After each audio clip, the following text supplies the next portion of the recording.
안녕하십니까. HR리스트 김P입니다. 오늘은 퇴직 예정자, 퇴직자, 전직 지원을 위한 교육과정으로서 1인 지식 콘텐츠 창업하기 교육과정에 대해서 여러분에게 소개하고자 합니다. 여러분 다 아실 겁니다. 지식 콘텐츠로 혼자서 지식 콘텐츠 사업을 창업하시는 분들의 실무계획인데요. 이미 저를 프로필을 찾아보신 분은 이렇게 알고 계실 겁니다. 오늘 여러분과 같이 나눌 이야기는 저의 경험이며, 그리고 저와 같은 입장의 1인 사업자로서 준비하고 운영하고, 그리고 지금까지 이제 10년간 계속 진행하고 있는데요. 그동안 겪은 경험들을 많은 분들, 저와 같은 입장의 처신 분들을 위해서 교육과정으로 만들었습니다. 제 소개 간단하게 하겠습니다. HR리 직무, 회사 내 교육훈련부서에 관련된 직무를 20년 동안 했고요. 주로 유통회사 쪽, 국내 해외 유통기업과 그 다음에 SK그룹에 있는 계열사 중에 IT 중계기 제조회사 있습니다. 중계기 제조, 그 다음에 소프트웨어로 만드는 그런 회사입니다. 그래서 서로 다른 업종, 국내 해외 이 같은 회사에서 20년간 사원부터 팀장 부장까지 HR 직무를 경험을 했고요. 그 다음에 2010년 4월에 HR디스트라는 사업자가 돼서 지금까지 만 10년을 일하고 있습니다. 어찌 보면 오늘 여러분에게 말씀드리고 싶은 사례는 저의 이야기고요. 제가 겪었던 부분에 대해서 여러분들이 시행착오 겪지 않도록 교육과정으로 마련을 했습니다. 지금 보시는 거는 제 프로필이자 저의 이력입니다. 회사에서 20년 동안 했던 직무 경험, 그 경험이 회사 나와서 다 돈이 되는 지식 콘텐츠로서 활용을 해서 사업을 하고 있습니다. 컨설팅, 강의, 그 다음에 저술. 이와 같은 내용의 근본은 제가 경험했던 그러니까 전문성을 갖춘 직무에 관련되는 지식, 스킬, 실무 경험에 대한 것을 상품화시킨 것입니다.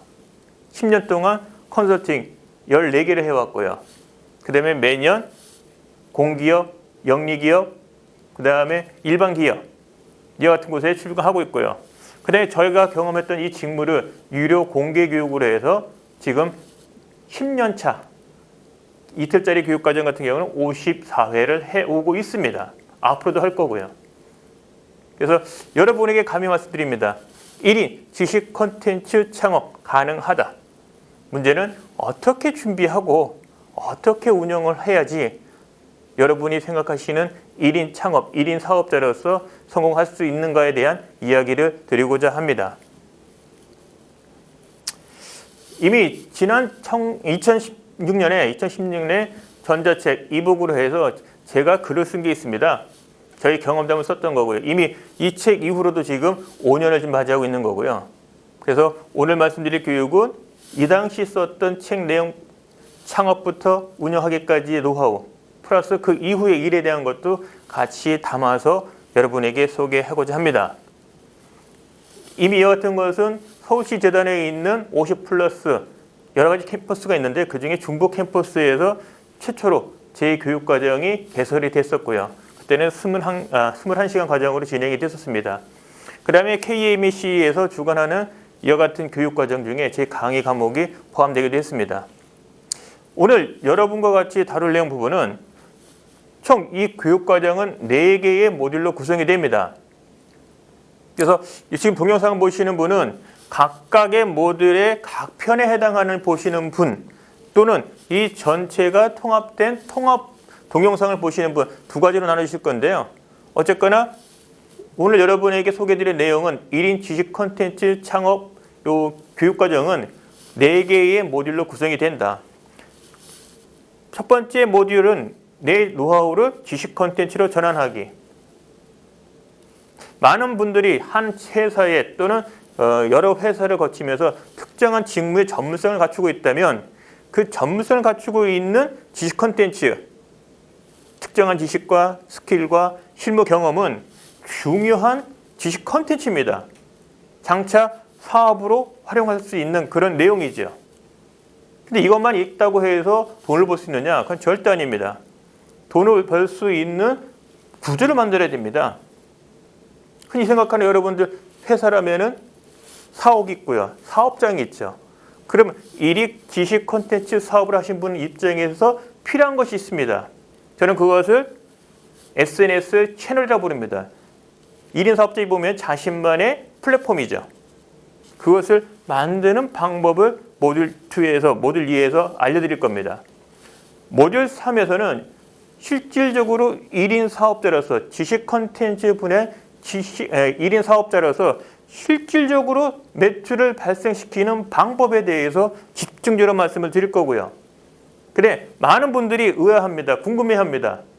1인 사업자로서 도대체 1년을 어떻게 보내는지, 돈을 벌기 위해서 어떤 준비를 하고 어떤 상품을 만들고 어떤 서비스를 만들고 어디에 홍보를 하고, 그리고 그와 같은 매출이 다 발생했을 때 정산은 어떻게 하고, 또 이제 그 프리랜서가 아니라 사업자로서 개인 사업자든 또는 매출이 크게 발생이 됐을 경우는 대개 법인으로 전환합니다. 혼자서 또는 1인 사업자로서 개인 사업자로서 또는 법인 사업자로서 전환하는 방법에 대한 것까지 포함해서 1인 지식 콘텐츠 사업자의 1년 360일 어떻게 진행이 되는지 여러분에게 소개를 하려고 합니다. 그래서 본 교육과정은 크게 4개의 모듈로 구성이 되고, 여러분이 지금 시청하시는 분은 단편, 각각에 해당하는 편이나 또는 전체가 통합된 편을 볼 거인데요.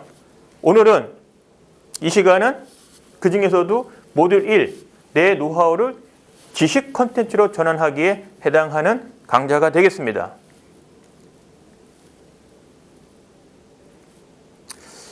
본 교육 강좌는요, 학습 목표는 여러분이 이 강좌를 듣고 나면은 여러분 자신만의 지식과 경험을 지식 콘텐츠로 전환하는 방법을 이해하게 됩니다. 내용으로 보면은 돈을 버는 다양한 방법이 있습니다. 그 방법에 대해 말씀을 드릴 거고요. 그 다음에 지식 콘텐츠 하면 좀 추상적이에요. 특히 한 분야의 한 업종이든 또는 특정한 직무의 전문성이 아니고 이것저것 다 하신 분이라면 나의 지식 콘텐츠는 뭐지라고 고민을 좀 하실 겁니다. 그래서 지식 콘텐츠의 종류가 있다. 그 부분에 대해서 말씀을 드릴 거고요. 이것을 이제 어떻게 상품화하느냐. 돈을 벌려면 상품이라는 것으로 전환돼야 되거든요. 그럼 도대체 고객은 누구고 어떻게 상품으로 전환하는지 방법을 말씀드릴 거고요. 그리고 주로 여기서 소개해드리는 내용은 특정한 책, 제가 썼던 책 말고요. 특정한 책, 지식적인 것, 학교에서 배우는 그런 지식적인 게 아니라 온전히 제가 회사를 그만두고 바로 사업자가 돼서 지금까지 만 10년을 지나오면서까지 축적된, 경험된 이런 이야기입니다. 이 또한 지식 콘텐츠가 되는 거죠. 극단적으로 표현하면은 저희 경험했던 지식, 스킬, 실무 경험이 또 한편의 지식 콘텐츠가 돼서 지금 여러분에게 소개되어지는 거죠. 근데 이게 공짜가 아니라는 거죠. 바로 이런 부분을 여러분에게 알려드리고자 합니다. 자, 질문 하나 드리겠습니다. 직장인, 직업인, 개인 사업자, 법인 사업자가 있습니다. 이 4가지를 모두 다 구별할 수 있다면, 정확하게 구별할 수 있다면 이 동영상 안 보셔도 됩니다. 환불하셔도 돼요. 근데 이게 헷갈려. 각각 뭔지는 알겠는데 명확하게 구별하기가 좀 헷갈려. 그렇다면 이 강좌를 보신 이유이기도 합니다. 자, 첫 번째, 직장인. 직장인은 특정한 회사, 공간적인 관점입니다. 공간적인. 특정한 회사에 머물면서 돈을 버는 경우죠. 그러니까 내가 어떤 일을 하기보다는 특정한 소속된 회사에 의미를 더 두는 겁니다. 무슨 그룹에 다녀, 어느 회사에 다녀. 근데 하는 일은 별거 없어. 뭐 되게 이런 경우죠. 직업인은 어떤 회사에 다니든 그 회사가 어디에 위치하든 규모가 어떻든 자신이 하고 싶은 일, 여기서 말하는 건 업이 중요한 겁니다. 자신이 하고 싶은 일을 하고 있는 사람들입니다. 되게 자긍심이 강하죠. 그리고 그 일 때문에 회사를 바꾸기도 합니다. 저 같은 경우는 좀 이런 케이스고요. 저는 HRD 직무, 교육부서에 이 일을 하기 위해서 사실 그 앞서 프로필 보신 것처럼 몇 개 회사를 옮겼는데요. 회사를 옮긴 이유이기도 합니다. 그런 경향이 있어요. 그 다음에 개인 사업자. 개인 사업자는 개인 사업자가 돼야 되는 이유가 있습니다. 고객이 원합니다. 고객 입장에 보면은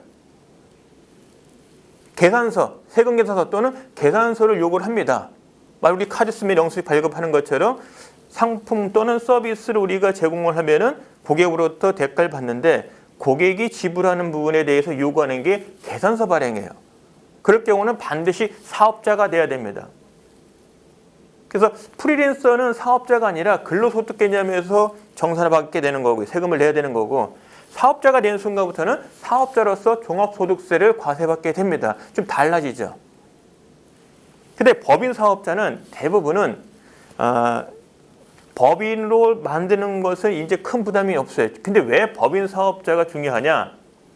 마찬가지로 고객이 원하는 경우입니다. 공개 입찰을 할 경우 법인이 아니면 입찰 자격이 부과가 안 돼요.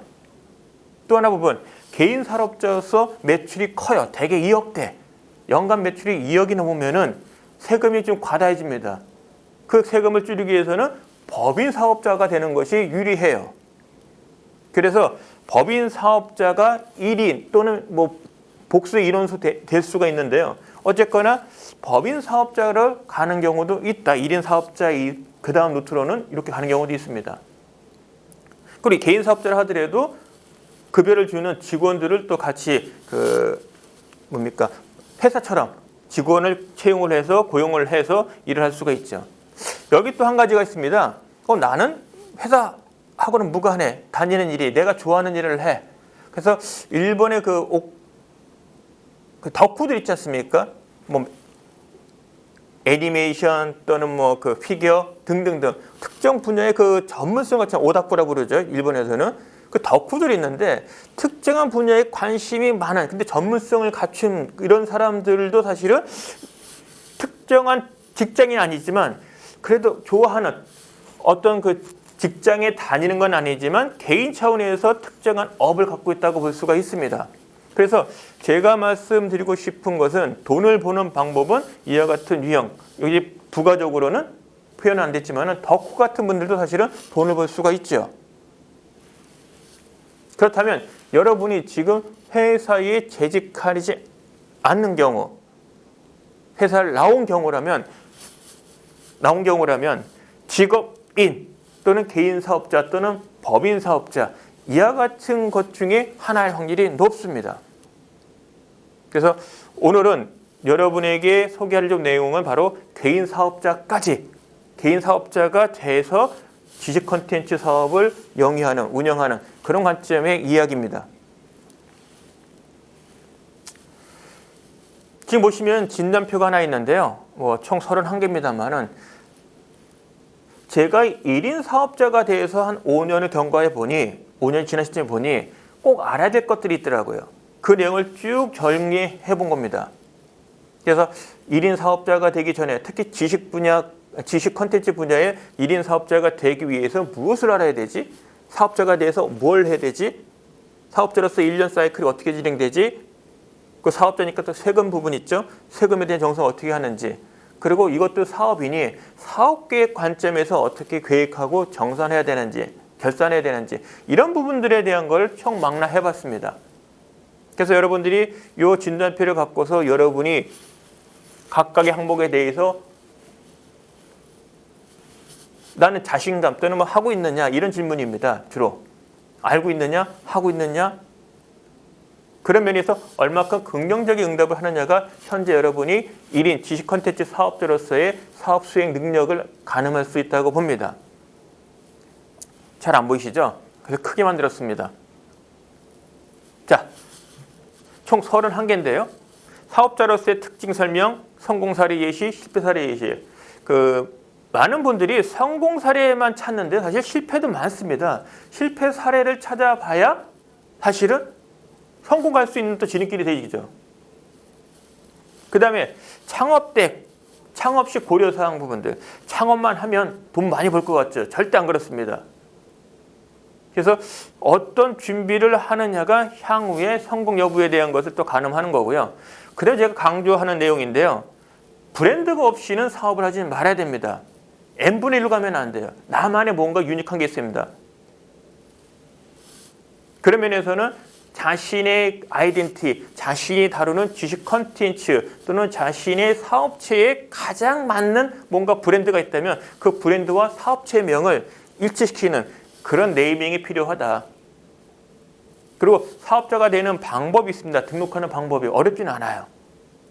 누구나 할 수 있습니다. 그 방법도 알아야 되는 거고요. 세금 납부 방법. 그 다음에 여러분 입장에서 아셔야 될 부분이 결국 지식 컨텐츠를 갖고서 돈을 벌고 싶다. 그 돈을 벌기 위해서는 고객이 구매하는 상품 또는 서비스가 있어야 돼요. 이건 좀 다릅니다. 그러니까 지식 컨텐츠는 결국은 고객한테 상품과 서비스로 제공되어집니다. 그러면 나의 지식 컨텐츠는 어떤 상품, 어떤 서비스지? 이 질문에 답이 나야 되는 거죠. 그리고 더 중요한 건 팔려야 될 거 아닙니까? 고객이 원하는 게 뭔지를 알아야죠. 고객이 원하지 않는데 갖고 있으면 뭐합니까? 지금 이 동영상도 마찬가지죠. 이걸 동영상 찾는 사람이 한 명도 없어요. 그럼 이와 같은 지식 콘텐츠는 상품으로서 의미가 없는 거죠. 그 의미 없는 것에 많은 돈을 투자할 필요가 없는 거죠. 당사자든 고객이든. 따라서 사업자가 된다는 얘기는 지식 콘텐츠 시장에서 먹힐 만한 상품과 서비스가 뭔지, 즉 고객이 누구고 그 고객은 무엇을 원하는지를 명확히 알 수가 있어야 된다. 그리고 자신의 모든 상품을, 모든 서비스를 다 만들 수 있다, 제공할 수 있다. 이건 거짓말이에요. 그게 불가능합니다. 할 수 있는, 팔 수 있는, 제공할 수 있는 상품과 서비스가 명확해야 되는 거고요. 그 다음에 사업을 준비한다는 얘기는 어떻게 하면, 무엇을 팔면, 어떤 상품과 어떤 서비스를 팔면은 대박 날 것 같아. 이런 마음 갖고 있지 않습니까? 그럼 그 대박 상품의 예시를 또 벤치마킹 할 수 있는데요. 그런 내용들을 명확히 알고 있어야 됩니다. 그래서 지식 콘텐츠 사업이건 하여간 사업자 된다는 얘기는 내가 팔만한, 고객한테 판매할 수 있는 상품과 서비스가 있다는 거고요. 또 고객이 누군지 명확히 알고 있다는 거고요. 고객이 원하는 게 뭔지를 명확히 알고 있어야 됩니다. 그리고 우리는 지금 이 동영상 보시는 분은 지식 콘텐츠 분야의 사업자로서 관심이 크신 분이란 전제라면 당연히 지식 콘텐츠 사업자의 특징을 좀 알 필요가 있고요. 그 다음에 또 하나가 있습니다. 저 같은 게 지금 이 동영상 보시는 분이라면 저는 1인 사업자입니다. 하지만 저희 지식 콘텐츠가 상품, 이와 같은 동영상 강좌로 상품이 되려면 이것을 여러분에게 제공할 수 있는 벤더 또는 이와 같은 동영상을 제작하는 회사가 필요해요. 그걸 퉁쳐서 뭐든지 포괄적으로 얘기했을 때 교육 사업자라 볼 수 있습니다. 그래서 교육 사업자에 대한 부분도 알 필요가 있습니다. 다양합니다. 특히 요즘 이제 원격 근무, 근데 원격 교육 이런 것이 활성화되면서 영상적으로 특화된 그런 교육 업체들이 이제 많이 있는데요. 어느 업체를 정하느냐가 또 중요합니다. 파트너십을. 또 하나 부분은 동영상이든 또는 강의든 또는 컨설팅이든 이와 같은 것을 이제 상품으로 본다면, 서비스로 본다면 이거를 고객한테 중개하는 교육 회사들이 있어요. 주로 벤더라 부르는데요. 그런 사업체가 있다. 그들의 특징을 알아야 됩니다. 왜냐하면 1인 사업자는 다 할 수가 없어요. 마케팅, 홍보, 개발 혼자는 불가능합니다. 그래서 콘텐츠 개발과 강의나 서비스에 주력한다면 그 상품을, 그 서비스를 잘 홍보하고 고객을 찾고 잘 내고해서 적정한 가격을, 매출을 발생시킬 수 있는 특화된 교육업체, 교육사업체들, 이와 같은 교육 사업체가 필요합니다. 그래서 어떤 사업체를 파트너십으로 갖느냐, 이게 중요한 거고, 더 중요한 건 내가 선택받을 수 있는 상품과 서비스를 갖고 있어야 된다는 거죠. 그 다음에 지금 보시는 이 시점이, 그러니까 5년 주기로 본다면은 경기가 부침이 있는 것 같아요. 활성화 또는 침체기. 그래서 활성화될 때는 상관없어요. 경기가. 근데 경기가 불황일 때, 침체기일 때 살아남는 방법은 쉽지 않습니다. 그래서 여기서 말씀드리는 거는 정상적으로 활성화일 때보다는 침체기 또는 불황일 때 어떻게 하면 살아남을지, 그런 부분에 대한 것도 스스로 이제는 계획을 수립하고 실행할 수 있어야 된다. 그 다음에 홍보에 대한 부분. 그래서 제가 앞에도 말씀드렸지만은 브랜드가 중요하다. 그리고 나의 모든 지식 콘텐츠가 모여있는 플랫폼이 필요하다. 그런 부분에 대한 홍보입니다. 즉, 지금 오늘 제가 이 동영상을 통해서 강의하는 동안에 홍보를 못하죠. 하지만 홍보를 대체하는 뭔가가 있다면 그것이 1인 사업자한테는 큰 도움이 됩니다. 미리 말씀드린 저 경우는 블로그입니다. 그 다음에 저도 한 10년 그 회계연도를 쳤을 때 이제 10년을 지났는데요. 통계적인 그런 데이터가 있더라고요. 계절적 또는 어떤 이슈에 대한 거, 그 다음에 내용에 대한 거, 어떤 내용이 어느 달에 매출이 많고, 그 다음에 이슈, 어떤 그 사회적 이슈가 있을 때 거기 맞는 상품은 뭐고, 그래서 성수기, 비성수기, 그 다음에 시즌, 어떤 내용과 시즌에 대한 연계 등등등, 그리고 어떤 객단가, 매출에 대한 추이 등등. 사실 한 첫 해가 좀 어렵죠. 한 3년만 지나면은 흐름이 보입니다. 따라서 그 같은 데이터를 분석하는 시간도 필요하고요. 그게 또 있어야 예측도 할 수 있고 또는 그 더 큰 성장을 위한 그런 데이터를 확보하면은 큰 성장도 쉽게 될 수 있습니다. 그 다음에 이제 사업자이기 때문에 과세를 받습니다. 그래서 직장인이라면 근로소득세고요. 사업자이기 때문에 종합소득세를 냅니다. 여기에 부가가치 사업자라면은 분기마다 부가세에 대한 것을 이제 정산해야 되는 거고요. 저 같은 경우는 이제 부가세 면세 사업자입니다. 이런 경우는 부가세를 납세하지 않습니다. 그 차이점은 세무서에서 그 사업자 등록할 때 정해주더라고요. 그 다음에 이제 그 비용 적용은 당연한 거죠. 1인 지식 콘텐츠 사업을 하시는 분에게 특징은 고정비가 적다는 겁니다.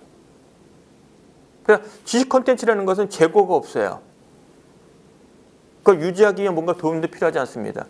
공간, 사실 요즘같이 네트워킹, 그 인터넷이 잘 돼 있고 하드웨어, 뭐 핸드폰이든 또는 뭐 태블릿이든 아니면 노트북이든 이것을 할 수 있는, 그리고 공간, 뭐 스타벅스 등등 또는 오픈 오피스 등등 활용한다면 고정 비용은 가장 줄일 수 있는 시기를 지금 맞이하고 있어요.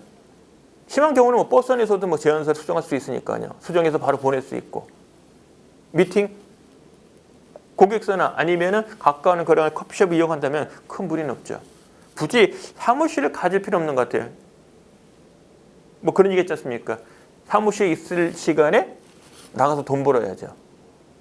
그래서 1인 사업자 입장에서 내가 고정비가 나가는 것을 최소화해야 된다. 근데 지금은 그럴 만한 여건이 잘 갖춰져 있다. 그래서 SNS 부분을 어떤 채널을 나의 그 플랫폼 만들 거냐, 이 부분 심각하게 고민하셔야 되는데요. 저희 경우는 네이버의 블로그를 저희 홈페이지화 시켰고요. 저희 메인 그 채널이기도 하고요. 저희 플랫폼입니다. 실질적으로 도메인도 그 네이버 블로그와 연계되어 있고요. 자, 그와 같은 플랫폼이 SNS 채널의 그 플랫폼이라고 부른다면 그 플랫폼에는 여러분의 나만의 지식 콘텐츠가 가득 담겨야 됩니다. 그럼 뭔가 그 책에 있는 분류를 통해서, 그리고 항상 업데이트돼야 됩니다. 넘쳐야 됩니다. 끊임없어야 됩니다. 그리고 그것을 옹호해주는 팔로워 또는 멤버들이 꾸준하게 늘어야 됩니다. 그러면 당연히 조회수는 늘죠.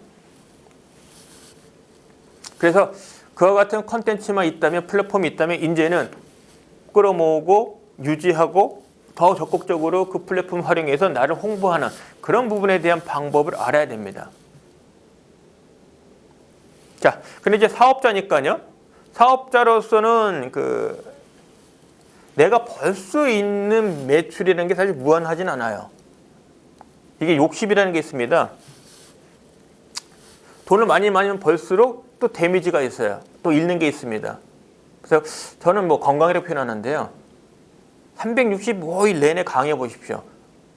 그 다음에 장담 못합니다. 그래서 스스로 적정한 매출을 정하고 그 매출을 달성하는 인풋을 가장 최적화시키는 것이 효과적인 매출 방법 중에 하나입니다. 저는 이제 그 경우를 택하고요. 그러니까 가늘게 길게 간다는 사람이 있고 짧게 굵게 간다 이런 분도 있죠. 뭔가 성향인데 하여간 매출 하다 보면 잃는 것도 있더라. 특히 건강 부분 이런 경우는 1인 사업자로서는 큰 타격입니다. 그래 이제 사업을 하다 보면 위기가 있죠. 아까 제가 말씀드렸죠. 5년 주기로 해서 부침이 있다. 화랑, 불황. 중요한 건 불황일 때 어떻게 침체일 때 살아남을 거냐. 이 방법 찾는 것이 관건이다. 그래서 이와 같은 31가지의 이야기가 제가 지금 소개하는 교육과정 1인 지식 콘텐츠 창업 이 교육과정에 다 들어가는 내용입니다. 근데 지금 이 강좌는 1편 강좌는 그 중에서도 SNS 채널 만들기에 국한된다. 지금 보시면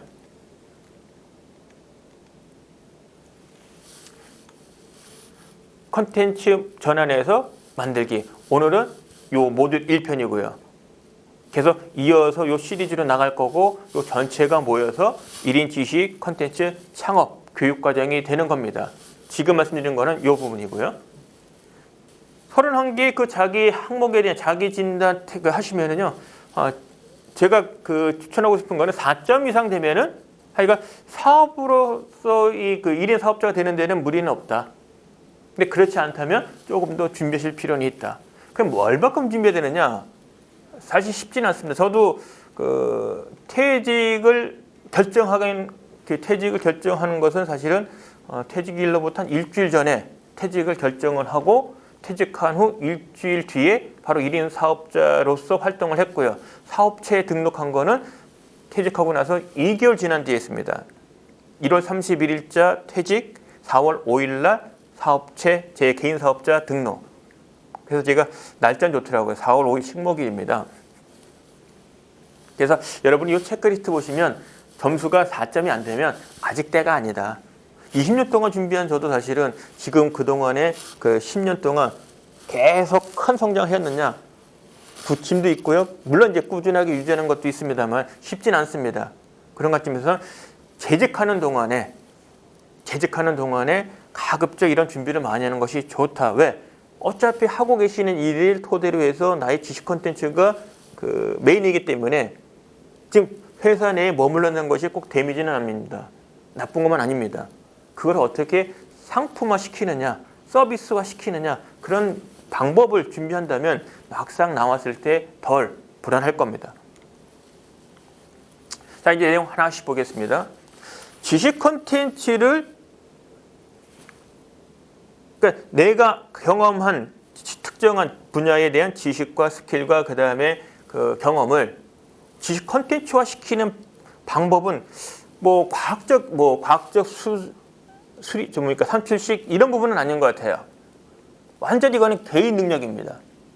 그래서 지식 콘텐츠 1인 지식 콘텐츠 창업은 말 그대로 개인 능력입니다. 개인 간의 싸움이에요. 콘텐츠만 좋다면 사실은 다 부연 설명 필요 없습니다. 아무리 스펙이 좋아도 콘텐츠가 나쁘면은요 상품과 서비스는 할 수가 없어요. 그래서 1인 지식 콘텐츠 분야의 사업자로 활동하시는 분을 보면 꼭 스펙이 뛰어난 분만 있는 것은 아니다. 그리고 그와 같은 지식 콘텐츠로서 성공의 잣대는 매출일 수도 있고요. 하지만 본연의 것, 지식 콘텐츠 그 자체로서 성공 유무도 우리가 인정합니다. 따라서 지식 콘텐츠 사업 분야는 말 그대로 개인의 능력에 전적으로 도전한다. 해볼만 하다. 그래서 저희가 경험했던 것, 저 같은 경우는 이제 분야, 회사 내에 인사 조직에 교육훈련이 관련된 조직, 그 안에 직무, 사람을 뽑고 나서부터 퇴직하기 전까지 육성에 관련되는 모든 일들을 우리가 HRD 직무, 교육훈련 또는 인력개발 직무라 부르는데요. 그 분야에 있어서의 지식 콘텐츠는 대상자와 주제와 형태에 따라 달라집니다. 대상으로 치면은 개인 대상이에요. 학생 대상으로 그 다음에 취업준비생, 취준생, 그 다음에 직장인 대상으로. 근데 직장인 경우는요, 또 직급과 직무로 나눠져요. 직급은 여러 잘 아실 겁니다. 구성원, 리더, 그 다음에 경영자, 그 다음에 직무, 회사의 부서. 그래서 HRD 분야가 다룰 수 있는 지식 콘텐츠는 대상자, 주제, 형태별로 달라지는데 대상인 경우도 직장인 경우 이렇게 또 나눠진다. 조직인 경우도 있어요. 특정한 개인의 포커스라면 이 경우는 어떤 그 다수죠. 주로 그 회사 내의 리더와 구성원이 될 겁니다. 복수의 사람들. 그런데 이 조직의 특징에 따라 영향을 또 받아요. 영리교육, 영리조직, 일반 기업이냐, 공기업이냐, 공공조직이냐, 또는 비영리, 어떤 재단이나 뭐 사회복지 이런 계열들. 이 조직에 따라서 내용의 콘텐츠가 100% 다른 건 아니지만 그것을 접근하는 방법, 활용하는 것, 예시들이 전혀 달라요. 그래서 콘텐츠에는 어느 그 회사가 고객이 어느 유형의 회사이냐에 따라서 접근 방법도 달라집니다. 강조점이 달라져요. 그래서 대놓고 얘기합니다. 공공은 우리는 사기업 필요 없어요. 공공 조직이 경험이 필요합니다. 비영리도 마찬가지예요. 우리는 일반 기업하고 달라요. 근데 막상 가보면 비슷해요, 사실. 그래서 구별할 때 대상자, 개인이냐, 직장인에 따라 달라진다, 조직인에 따라 달라진다. 그리고 주제별로. 이건 뭐냐면, 제 경험을 비유든다면은, 다룰 수 있는, 그러니까 지식 콘텐츠인데 세상에 수만 가지의 지식 콘텐츠가 아니라 다룰 수 있는 건 조직문에 대한 거, 리더십에 대한 거, 한 회사의 구성원들에게 공통적으로 요구되어지는 역량, 뭐 커뮤니케이션, 또 뭐 문서 작성 등 이와 같은 거. 그 다음에 특정한 직무, 일을 수행하는 데 필요한 역량. 그 다음에 일반적인 교양, 뭐 에티켓, 뭐 대인관계 에티켓 또는 뭐 공공장소 에티켓 등등. 그다음 법정 의무 교육, 뭐 갑질 예방, 성희롱 예방, 그냥 뭐 안전 교육 등등등. 그래서 특정한 해설을 놓고 본다면은 실질적으로 HR 분야의 지식 콘텐츠는 회사에 따라서 좀 상이합니다. 근데 보편적으로 이와 같은 내용으로 구별되고요. 그러니까 저는 HRD 분야의 지식 콘텐츠 사업자이기 때문에 이와 같은 내용이 포괄적으로 저의 상품과 서비스가 되는 거고요. 이걸 벗어난 것은 저의 영역이 아니라는 거죠. 제 게 아닌 거예요. 예를 들어 입시 또는 뭐 자격증 취득 또 어학 이런 건 제 영역이 아닙니다. 특히 이 안에서 저는 인문경영 쪽은 아니에요. 법정 의무 쪽은 아닙니다. 서비스의 내용. 서비스는 제가 말하는 지식 콘텐츠를 돈을 벌 수 있는 그 방법은 상품으로 제공하거나 이와 같은 동영상, 그러니까 구매가 되어지는 것이 눈에 보여요. 책, 그 다음에 강좌, 그 다음에 상품이 아닌데 뭔가 도움되는 거예요. 그건 돈을 받을 수 있어요. 그걸 저는 서비스라고 부르는데, 그러니까 고객이 기대하는 바를 채워줄 수 있는 용역. 그러니까 용역 제공을 통해서 고객이 원하는 것을 해결해 줄 수 있어요. 그 경우를 저는 서비스라고 부릅니다. 그래서 저는 컨설팅이라는 표현보다는 용역 이런 표현을 좀 많이 쓰는데요. 근데 그것도 무한한 걸 할 수 있다는 건 아니죠. 집 짓는 건 아니라는 거죠. 오로지 제가 맡고 있는 분야, 제가 속한 분야에 한정된 거죠. 가령 인지육성 체계 수립하는 거, 그 다음에 HRD 시스템 구축, 그 다음에 교육과정 개발, 교육자료 개발, 강의. 근데 저 같은 경우는 HRD 시스템 부분에 인사평가 부분에 대한 거, 이런 부분까지는 돼도 뭐 IT로 뭐 전산화시키는 거, 그런 걸 의미하는 건 아닙니다. 어쨌거나 이런 부분을, 이것은 교육도 아니고 궁금한 거, 원하는 것을 만들어줘요. 또는 그 만드는 과정에 뭔가 도움을 줘요. 즉 그들이 원하는 서비스를 제공하는 거죠. 근데 그게 교육 과정이나 책이나 동영상이 아니라 말 그대로 용역을 통해서 제공한다는 거죠. 그래서 지식 콘텐츠 분야의 사업자라면 상품 또는 서비스를 통해서 매출이 발생이 된다. 그럼 저는 이런 분야라면 여러분은 어떤 분야에 어떤 내용으로 서비스가 제공되는지를 정해줘야 됩니다. 사실은 이와 같은 부분이 비용은 커요. 매출 구성비로는. 그러니까 덩어리가 큽니다. 그래서 용역 제공 기간에 대해서 비용이기 때문에 뭐 작게는 몇백, 그 다음에 크게는 천만 단위, 몇천만 원까지도 가는 그런 용역들입니다. 그래서 저는 개인적으로 강의 같은 경우는 월급, 그 다음에 컨설팅은 성과급, 이런 생각을 갖고서 이제 접근을 합니다. 그래서 요 컨설팅이 없으면 춥고요. 컨설팅이 있으면은 지금 그 해가 매출이 좋습니다. 근데 형태별, 결국 이제 상품인데요. 책, 영상, 이 같은 동영상 강좌, 그 다음에 강의, 그 다음에 이제 서비스라면은 이제 용역 같은 부분이 되겠죠. 그래서 여러분 이건 결정해야 됩니다. 나의 지식 컨텐츠에 맞는 대상이 누구고, 내용이 뭐고, 그 다음에 서비스는 무엇이고, 이런 것들이 명확하게 나와야 됩니다. 이거 똑같은 거죠. 제조업을 창업을 했어요. 근데 무엇을 만들지를 몰라. 공장 안에 있는데, 기계는 있는데, 그럼 말이 안 되는 거죠. 또 하나 부분은 나는 부품 소재인데, 나는 업종이 부품 소재라고 공장을 만들어서 물건을 만들었는데 나온 거 보니까 포장지야. 이러면 안 되지 않습니까?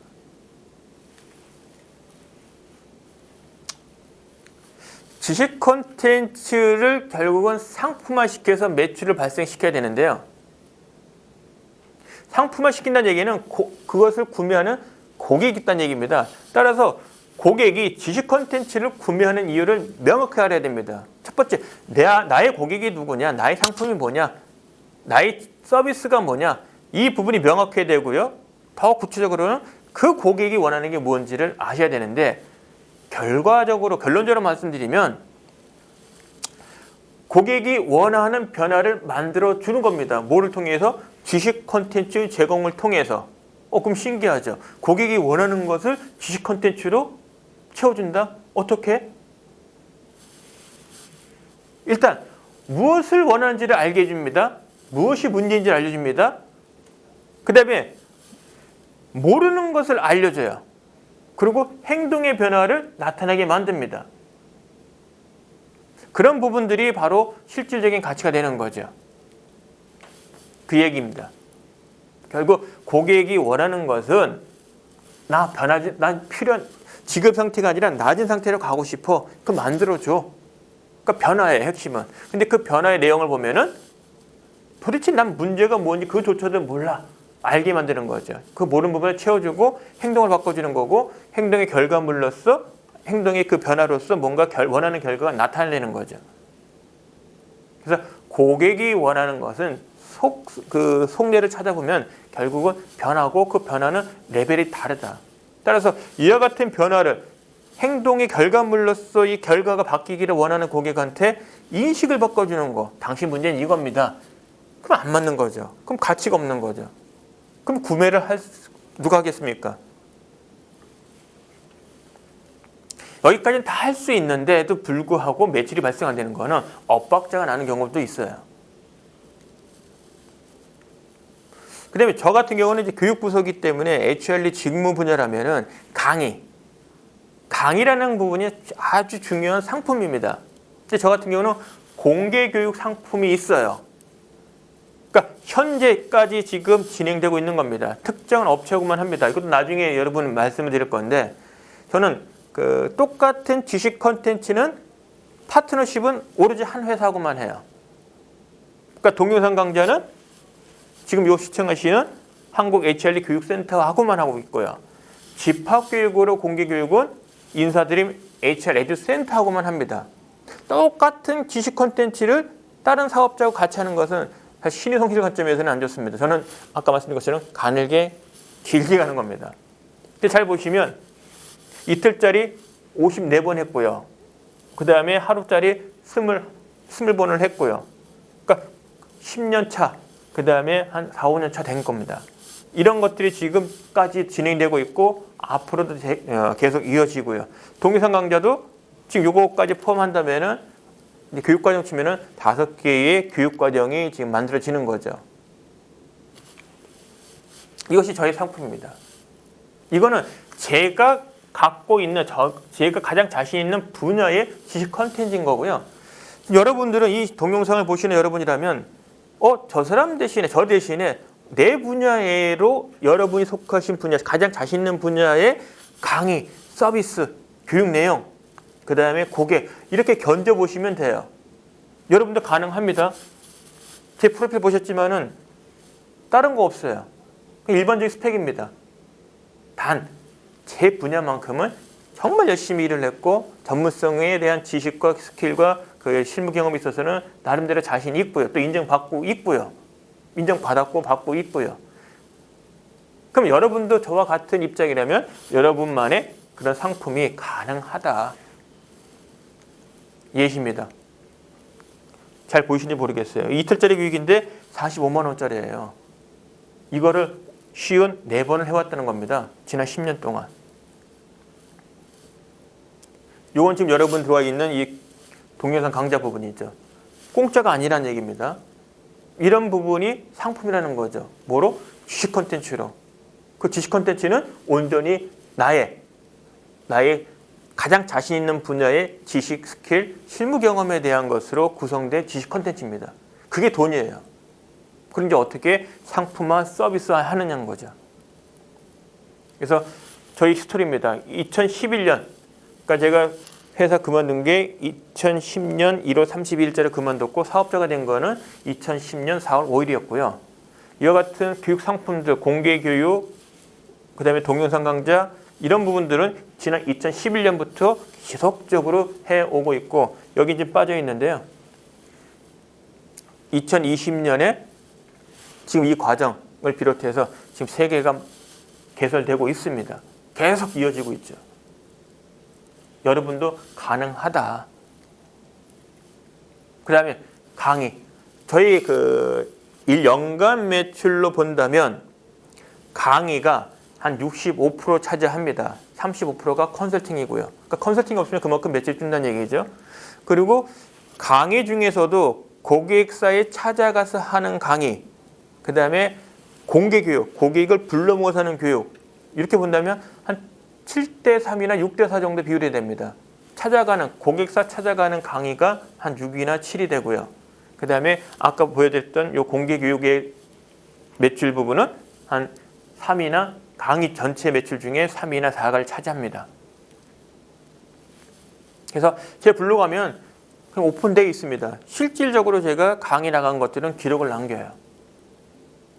1인 사업자로서 지금까지 만 10년째 계속 매출이 발생되고 있습니다. 그리고 책도 나왔고 이건 전자책 6,000원이 갈 겁니다. 요거 가격이 22,000원이에요. 물론 실제 판매가는 19,800원인데 어쨌거나 한 1,400원 팔렸고요. 이것도 꾸준하게 팔리고 있고요. 즉 지식 콘텐츠는 돈을 벌 수 있는 상품으로 가능하다. 공개교육, 출강, 그 다음에 책, 그 다음에 아까 말씀드린 서비스. 저는 이제 용어를 하는데 뭐 좀 보기 좋게 얘기한다면 컨설팅이 되는 거고요. 그 다음에 인터넷 방송. 아직은 뭐 매출이 발생되는 건 아닙니다. 한 404명이고요. 유튜브에 제 방송이 있는데 404명이 머물러 있고요. 꾸준하게 일주일에 가급적이면 한 편이라도 계속 올리려고 합니다. 그러니까 저희 지식 컨텐츠 하나가 있다면 이것을 강의, 공개교육, 동영상 또는 출강이든 그 다음 또 이렇게 유튜브의 컨텐츠를 또 활용을 합니다. 그러니까 블로그에 글 하나 올리면 이와 같은 동영상 작업을 합니다. 그리고 그 내용들이 모아지면 책이 되는 거고요. 또 한편으로는 교육 상품으로 이제 발전이 됩니다. 인터넷 방송은 요즘 그 원격 교육에 대한 관심이 커지는데요. 1인 방송할 수 있습니다. 물론 유튜브에서도 그 라이브 가능하고요. 페이스북에서도 라이브 가능합니다. 이런 부분에 대한 걸 좀 관심 가질 필요가 있죠. 이것으로 돈을 버는 건 어려운데 자신의 상품과 서비스를 홍보 또는 그 상품력을 높이는 데는 이와 같은 방송, 뭐 라이브 방송이든 아니면은 그냥 그 유튜브의 방송처럼 이런 부분도 부가적으로 할 줄 알아야 된다. 그래 부가적인 가치를 더 제고할 수 있는 거죠. 높일 수 있는 거죠. 그거 꼭 필요하다. 나이 불문하고 이건 할 줄 알아야 됩니다. 난 나이가 많아. 이건 남이 하는 거야. 이러시면 안 됩니다. 그 다음에 인터넷 방송을 할 때 저가 쓰는 방법인데요. 인터넷 방송할 때 그 보여지는 화면이 시청자 입장에서는 다양해, 재밌어. 그런 경우 특징은요. 카메라도 좋아야 되는 것지만 카메라 뭐 보통 해도 돼요. HD급. 그다음에 동영상을 편집하는 거 뭐 곰믹스는 또 무료도 괜찮아요. 근데 필요한 거는 사실은 편집입니다. 지금 이 동영상 강좌를 촬영을 하는데요. 사실 카메라가 몇 대입니다. 그리고 순간순간마다 화면을 바꿔치기 해요. 그러니까 이렇게 하나만 찍는 게 아니라 여기도 찍고 있고 그것을 믹스를 합니다. 그러니까 프로듀싱하는 소프트웨어가 필요해요. 그 경우 예시입니다. 저는 이 프로듀싱 소프트웨어를 사가지고 집에서 웹캠으로 합니다. 그래서 지금처럼 이렇게 저를 보이는 그 화면도 있고 여기 보이는 화면도 넣고 또 다른 화면도 많고요. 그래서 한 4개 정도의 그 채널을 막 믹스를 합니다. 그렇게 만들어진 것이 유튜브에 올라가 있죠.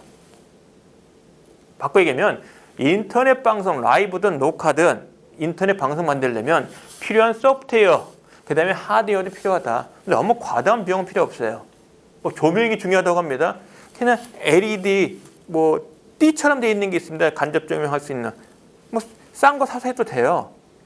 마이크는 지금 한 10,000원대, 뭐 무선이 아니어도 좋습니다. 유선이라도 그러니까 잡음을 방지하는 수준의 그 마이크가 있어요. 보통 증폭기가 들어있는 겁니다. 10,000원대면 사요. 그 정도 유선 마이크만 있으면은 소리가 깔끔합니다. 그 정도는 필요하다. 그래서 저희 이제 저희 상품, 이제 서비스에 대한 겁니다. 컨설팅이라고 부르는데 실질적으로 용역이에요. 지난 10년부터 다행히도 그 회사 나온 사업자 1년차 때부터 지금까지 꾸준하게 거의 매년 그 컨설팅을 해왔고요. 컨설팅의 영역도 다양합니다. 진단, 육성체계, 교육과정 개발. 크게 3가지의 서비스가 있고요. 이와 같은 용역을 제가 제공한다는 거고요. 실제 사례입니다. 제 블로그에도 다 있으니까 이건 팩트로 여러분이 바로 체크할 수 있는 겁니다. 그러니까 1인 사업자로서 수행했다. 혼자 했다는 얘기입니다. 제가 입찰 들어가면은 그 큰 기업하고 붙어요. 뭐 M자 회사, H 회사 이런 교육 회사하고 붙습니다. 근데 대개 그쪽에서는 3명이 이 컨설팅에 참여를 해요. 저는 혼자입니다. 1대3인데 비용은 제가 좀 싸죠. 그러니까 3사람보다 비용이 제가 조금 싸요. 근데 결과물은 똑같습니다. 근데 저는 다 드린다는 거죠. 그래서 뭔지 몰라도 지금까지 잘 해보고 있습니다. 지식 콘텐츠란 부분을 이해를 하려면 지금 그 속성을 좀 알 필요가 있어요. 한 장으로 정리한 건데 하나씩 살펴보겠습니다. 지식 콘텐츠의 특징입니다. 당연한 얘기입니다. 나만의 지식 콘텐츠가 없으면 사업자가 될 수 없다. 회사 나오면 안 돼요. 이쪽 분야 끼어들면 안 됩니다. 나만의 게 없으면. 남의 거 쓴다고요? 그거 걸리면 어떡합니까? 요즘 팩트체크 바로 들어갑니다. 카피, 표절, 그리고 감시단도 있습니다. 그래서 지금 그 책 분야, 책만 놓고 본다면 짜집기한 책, 그 다음에 원저자의 도움 없이, 허가 없이 그 상태로 짜집기한 책들을 전문적으로 찾아서 그 고발? 뭐 이런 부분 하는 그 사람 또는 그룹이 있어요. 그 정도로 지금 아주 민감합니다. 내 거 아니면 안 된다. 두 번째, 내가 속한 회사의 그 재산, 지식 재산에 대해서 또 침해하면 또 안 돼요. 그러니까 그런 애매모호함이 있어요. 따라서 회사 것도 아니야, 남 것도 아니야, 오로지 내 거야. 이게 있다면 이거는 진짜 시장에서 원하는 유일한 지식 콘텐츠가 되는 거죠. 그런 분야가 있다면, 그런 지식 콘텐츠가 있다면 사업자로서 나오는 것은 크게 성공 가능성은 없다.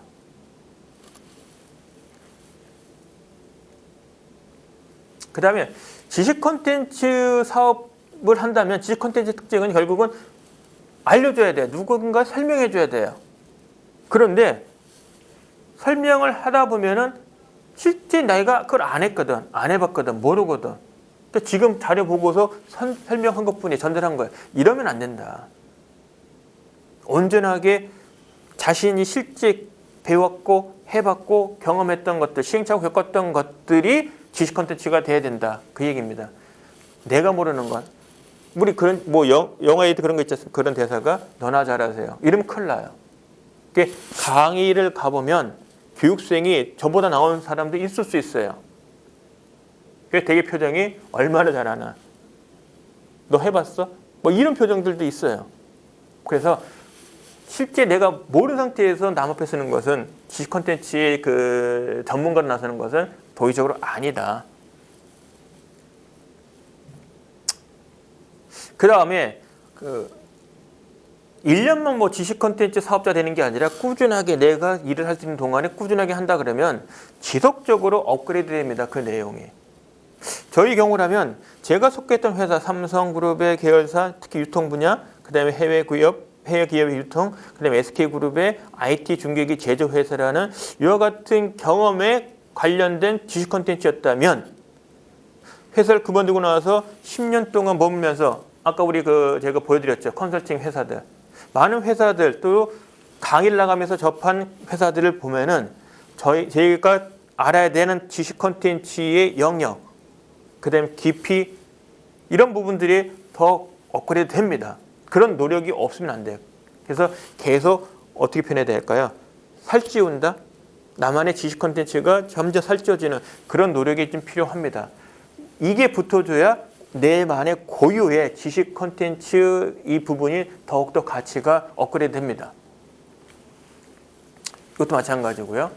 저 같은 경우는 지금 회사에서 나온 지는 뭐 만 10년이 지났습니다만은 HRD, 그러니까 회사 내 HRD 담당자 입장에서 지금 필요한 게 뭐지? 어떤 이슈가 있을까? 왜 어려워할까? 좋은 방법은 없을까? 이런 고민합니다. 그리고 해외 트렌드에 대한 정보도 취득해서 그것을 반영하기도 하고 그 내용에 대해서 저의 관점으로 재해석하기도 하고요. 그리고 우리 신문지상 보면은 뉴스 보면은 뭐 회사에 관련된 이야기 많이 나와요. 뭐 혁신한다, 뭐 사업구조한다, 뭐 경영자가 바꿨다, 어떤 문화를 바꾼다 등등등등. 그런 이슈를 봤을 때 해석할 수 있는 능력, 그리고 나의 고객들이 원하는 게 뭔지를 뭐 필요한 부분에 대한 또 다른 지식 콘텐츠를 만들어낼 수 있어야 됩니다. 근데 저 같은 경우는 아직까지도 매년 또는 이슈가 있을 때 제 블로그를 통해서 주요 제 분야의 이슈에 대한 글을 씁니다. 그 글에 또 호응이 있고요. 또 어느 자리 가서 또 강의도 하고요. 그리고 뭐 인사관리협회 등 이런 데 또 나가서 많은 실제 전통이 있는 그런 데 가서 또 발표하기도 합니다. 그래서 여러분이 진정 자신의 자신 분야의 지식 콘텐츠, 전문적 지식 콘텐츠 갖고 있다면 이런 역할도 기대한다는 거죠. 그걸 해내면 그것도 또한 이제 상품이 되는 겁니다. 돈 벌기 쉽죠? 그런데 그런 자리에 나가서 서 있는 게 아니에요. 뭔가 이야기를 해야 됩니다. 설득을 해줘야 돼요. 꼭 쉽게 전달돼야 돼요. 그리고 짧은 시간 내에 그 많은 내용들을 전화해야 됩니다. 그러려면 뭔가 남다른 능력이 있어야 돼요. 일단 원고, 글을 쓸 줄 알아야 된다. 그리고 그 글을 갖고서 강의, 전달도 잘해야 된다. 지금 보시는 거는 콘텐츠의 글화. 그죠? 문장화된 거죠. 문서화. 그럼 이건 뭡니까 지금? 전달하니까 강의죠. 이 두 가지가 다 필요하다. 물론 뭐 목소리 또는 뭐 제스처, 그다음에 뭡니까? 외모? 뭐 이런 것도 중요해요. 하지만 더 중요한 건 콘텐츠 그 자체입니다. 그리고 전달 그 자체예요. 목소리 약간 쉬면 어떻습니까? 복장이 약간 뭐 외형이 뭡니까? 남들이 보기에는 하니까 수려하진 않더라도 그 전달하는데 듣는데 뭐 졸리지가 않아. 명확히 똑똑 들려. 그러면 됩니다. 그런 노력들을 얘기하는 거예요. 그래서 고객사가 원하는 시간에 고객사가 원하는 내용을 잘 전달할 수, 그러니까 설명, 궁금한 거 풀어주고 납득 있게 소개하는, 전달해주는 그런 능력이 필요하다. 이럴 때도 제 책이 또 필요합니다. 산에 가서 심은 노하우인데요. 이런 부분에 대한 요령을 담은 책입니다. 어떻게 하면 나의 지식 콘텐츠를 남이 알기 쉽게 문서화, 그 다음에 설명할 거냐, 강의할 거냐, 이런 부분의 책입니다. 그래서 한 번 더 소개하는 거고요. 지식 콘텐츠를 암묵지에서 형식지로 전환하는 방법. 지금까지 얘기한 것도 다 포함되는데요. 조금 더 정리한다면은 중요한 건 내 몸속에 나의 지식 콘텐츠가 있어요. 어디 안 가요. 빠져나가지 않습니다. 있어요. 문제는 그게 드러나게 만들어야 된다는 거죠. 드러나게. 그 요령입니다. 일단 기록해라. 나의 경험을 기록해라. 뭐 사건 격리서가 되든 아니면 생각나는 뭔가 메모든, 그러니까 내가 경험했다 지식, 내가 알고 있는 지식, 스킬에 대한 거, 경험들을 기록을 하자. 그 회사 재직할 때는 일기 쓸 수는 없지 않습니까? 근데 뭔가 작업은 해왔잖아요. 작업한 것들은 또 축적이 돼 있으면 바로 그걸 의미하는 거고요. 근데 요즘 이제 회사 보안 때문에 가뿐하기 어려운 거죠. 그럼 회사 나왔어요. 그럼 그때부터는 어딘가에 계속 기록돼서 축적돼야 됩니다. 제가 말씀드리고 싶은 거는 블로그로 활용하라는 거고요. 계속 기록한다. 여기서는 직접 경험한 것도 있지만 고객들이 알고 싶어 하는 것들도 포함되는 거예요.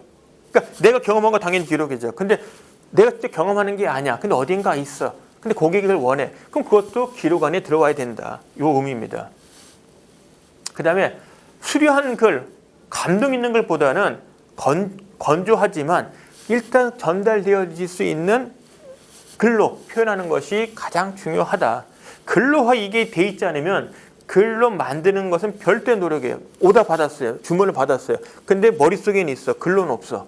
운이 좋게도 하기가 그거를 사겠대. 강의로. 그럼 책을 내겠대. 그럼 글로 만드는 그 표현이 이제 있어요. 그러니까 글로 표현하는 능력이 이제 필요한 거죠. 그러니까 평소에 만들어놔야 된다. 또 만들어놔야 다듬을 수 있는 거죠. 이걸 어디다 저장할 거냐? 그래서 저장은 일단 잊어먹으니까요. 분실하면 또 안 되잖아요. 그래서 핸드폰 저장보다는 클라우드에 저장한다. 그게 블로그예요. 또는 뭐 여러분만의 클라우드도 괜찮고요.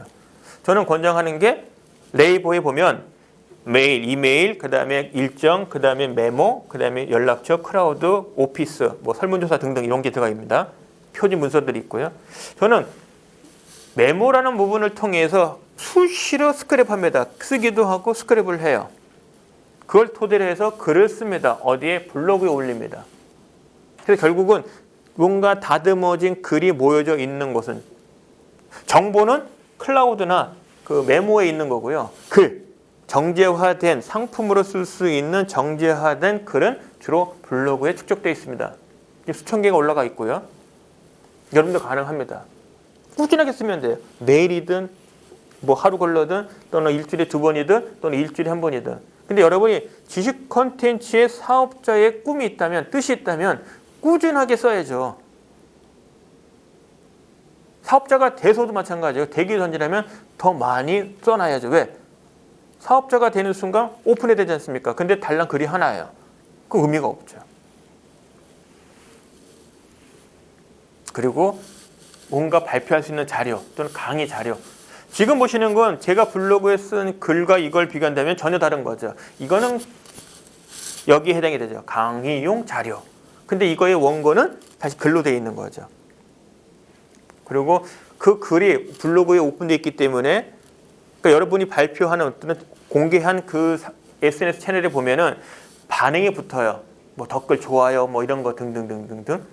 읽어보는 숫자 등등. 그런 거 보면서 어떻게 글 써야 어떤 글이 어떤 주제가 먹힌다 안 먹힌다를 바로 반응할 수가 있습니다. 이것도 알아야 여러분들이 계속 업데이트할 수 있는 겁니다. 그리고 요령이 생겨요. 그 다음에 글을 쓴 것을 이야기를 할 줄 알아야 되고요. 또 한편으로는 이야기를 글로 옮기는 것도 가능합니다. 요즘에 그 소프트웨어가 잘 돼 있어서 이야기를 하면 바로 글이 돼요. 그 이어령 교수님, 전 문교부 장관 하셨던 이어령 교수님 같은 경우가 오디오로 말을 하면은 글로 씁니다. 글로 바꾸는 걸 이용하세요. 그걸 초고로 해서 그 책을 씁니다. 그래서 글쓰기가 바로 주저하시는 분은 이야기를 내가 잘해, 이야기는. 그럼 글 먼저 하지 마시고 말을 해서 녹음을 해서 또는 소리로 글로 전환되는 소프트웨어를 활용하시라. 그리고 글이 있으면 하여간 전달하는 이야기도 하실 줄 알아야 된다. 아까 말씀드린 것처럼 지금 제 블로그에는 이런 스타일의 글이에요. 그게 강의할 때는 이렇게 바뀌는 거죠. 근데 이거를 저 같은 경우는 뭐 글로 바로 칠 수 있는 상태인데 그게 좀 어려우신 분은 말로 먼저 하시라. 그리고 소프트 이용해서 글로 전환되는 거를 보고서 이렇게 글로 쓰시는 것도 하나의 방법은 된다. 그러니까 지금 보시면 저의 그 경험, 1인 지식 콘텐츠 사업자가 돼서 겪은 경험들, 그리고 나의 지식 콘텐츠를 만들고 상품과 서비스를 만드는 것들, 그런 이야기들을 또 하나의 상품으로 만드는 거죠. 교육 동영상 강좌로. 근데 만들려니까 이런 전달도 강의 스킬도 필요하지만은 교육 자료로 만드는 것도 필요하더라. 그 이야기입니다. 정리한다면 암묵지를 그 형식지로 만드는 것은 결국 여러분 머릿속에 있으면 안 돼요. 나와야 돼요. 바깥으로. 그러면 강의 또는 컨설팅 용역이죠. 또는 글로 드러나야 된다. 그게 됐을 때 강의라는, 그다음에 컨설팅이라는, 책이라는 상품과 서비스로 전환되는 겁니다. 결국 형식제가 됐다는 얘기는 그 암묵지가 드러나야 결국 상품과 서비스가 되는 거예요. 그러니까 형식제가 된다는 얘기는 상품과 서비스로 만들어 바꿔내는 능력이다. 근데 그게 처음부터 버전 1.0부터 뛰어날 수는 없어요. 일단 1.0을 만드는 게 중요하다. 그리고 상품과 서비스로 바로 제공되기 전까지, 이렇게 만들어지기 전까지는 꾸준하게 여러분의 SNS 채널에 이것이 올라가서 축적돼 있어야 된다. 그리고 이게 알려져야 된다. 그럼 뭐가 필요하다? SNS 채널이 필요하다. 그게 여러분의 홈페이지자 여러분의 지식 콘텐츠의 플랫폼입니다. 그래서 지식 콘텐츠 창업하기 이 교육과정, 이 교육과정이 4개 모듈이 있는데 그 중에 지금은 내 노하우를 지식 콘텐츠로 전환하는 부분을 다뤘고요. 그 다음에 이와 같은 내용이 다 담겨져 있는 그런 플랫폼 만드는 것, SNS 채널 만드는 것은 다음 편 동영상을 통해서 여러분에게 소개하겠습니다. 자, 이상으로 해서 본 그 강좌 내 노하우를 지식 콘텐츠로 전환하기 강의 마치도록 하겠습니다. 끝까지 시청해주셔서 감사합니다. 고맙습니다.